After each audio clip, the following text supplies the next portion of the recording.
Barcelona ni wazuri kuanzia midfield kwenda juu. Yaani pale kuanzia midfield pale top kwenda juu. Ile timu ya moto sana. Shida ipo nyuma. Backline hamna. Kule shida. Hawaelewani, hawana uzoefu, vyote wanavyo. Umeelewa? Ila kuanzia namba 8 kwenda kule mbele. Hiyo kizobao utakoma.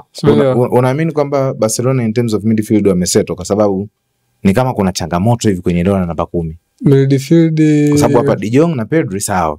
Link up ya namba 10. Leo Fermin Torres, kesho Dani Olmo, kesho utamkuta mwingine. Sasa kinachowakosti Barcelona kwamba hivi kila mechi ya Barcelona ikisha lazima kuna taarifa mpya majeruhi. Ile Olmo angekuwa ni mtu ambaye yuko fit ngwa lazima sana namba 10. Leo atacheza kesho majeruhi. Fermin Lopez lazima leo kesho majeruhi. Yaani kuna mechi mpaka wana force labda muda mwingine ndugu yetu kutoka Manchester Rashford afie ndani Rafinha aende pembeni. Kitu ambacho ni kigumu, umeelewa? Kwa hiyo Barcelona kule mbele wana watu. Shida yao Barcelona ndio hiyo majeruhi ambao ndio msimu kama yamewaandama zaidi kuliko msimu uliopita. Sasa mpaka naye Yamal anakuwa na umuhimu kitu ambacho hakikuwepo msimu uliopita. Kwa hiyo ni red flag kwa Barcelona.